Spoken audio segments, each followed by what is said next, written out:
मुझे स्मरण है, मैं जब बहुत छोटा था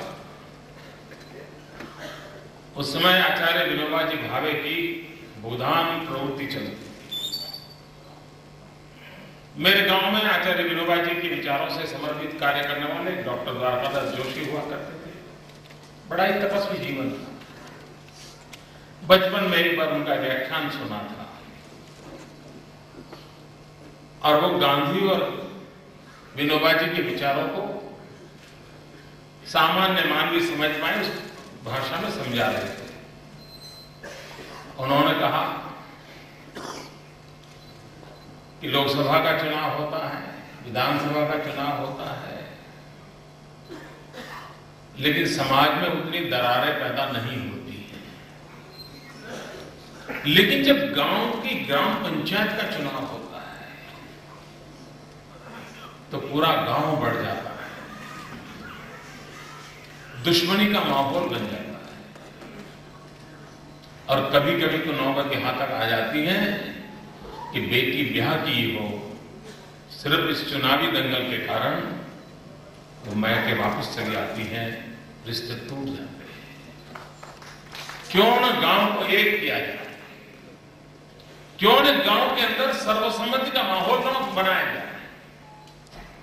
ये बात मैंने बचपन में सुनी थी। बाद में राष्ट्रीय स्वयंसेवक संघ कई विचार सुनने का अवसर मिला तो पंडित दीनदयाल जी से भी यही बात पढ़ने को मिली। उन्होंने भी विकास के अंदर विवाद विखवाद तक चला जाए तो कितना संकट पैदा होता है, उसकी वेदना पड़ती है। जब हमें गांधीनगर में जाने करके बैठने का अवसर मिला 2001 7 अक्टूबर को, पहली बार मुझे मुख्यमंत्री का दायित्व मिला। 11 अक्टूबर 2001 जयप्रकाश नारायण जी का जन्मदिन था। 7 अक्टूबर को मैं मुख्यमंत्री बना, 8 अक्टूबर को मैं मीडिया से मिला और 8 अक्टूबर को मैंने पहली घोषणा की थी, क्योंकि उसी समय गुजरात के अंदर कोई 11,000 पंचायतों के चुनाव होने वाले थे और मेरी पहली घोषणा थी, मैंने कहा था कि हम कोशिश करेंगे कि समरस गांव बने, गांव अपने प्रतिनिधि गांव मिलकर के तय करें और जो गांव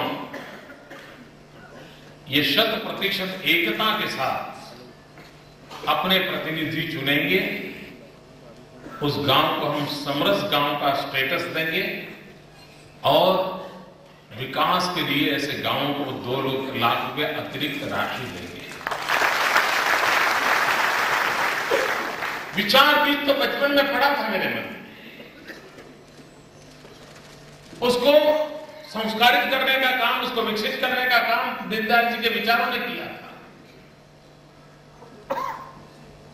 लेकिन जब मौका मिला तब मेरे जीवन की पहली प्रेस कॉन्फ्रेंस में मैंने घोषणा की और आपको जानकर के आश्चर्य होगा कि गुजरात में 45% पंचायतों के चुनाव ऐसे हुए जिसमें गांव ने इकट्ठा होकर के सर्वसम्मति से अपने प्रतिनिधि तय किए। 45% गांव, और जबकि बड़ा घोर विरोध हुआ था, कुछ लोगों ने तो उसको अनडेमोक्रेटिक भी कह दिया और उन लोगों को मैंने सवाल पूछा था कि अगर एक तरफ 90% हो, एक तरफ 10% हो, आप उसे डेमोक्रेसी मानते हो? तो कहा मानते हैं। मैंने कहा एक तरफ 55% हो, 1% 45% हो, उसको डेमोक्रेसी मानते हो? बोले हाँ। तो मैंने कहा एक तरफ 100% हो और एक तरफ 0% हो, तो इसको डेमोक्रेसी क्यों नहीं मानते हो? खैर फिर वो विवाद बंद हो गया, वो विवाद बंद हो गया। लेकिन आज वो प्रयोग इतना सफल हुआ है कि जो जनप्रतिनिधि चुन करके आए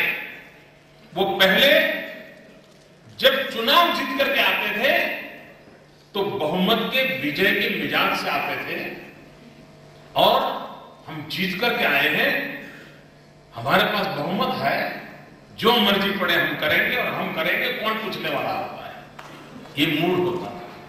लेकिन जब गांव ने सर्वसम्मति से उनको बिठाया तो हर काम करते समय उनकी सोच रहती थी, ठहरो भाई, पंचायत में हमको तो गांव ने बिठाया है, पहले जरा गांव वालों से पूछ ले उनको क्या करना है।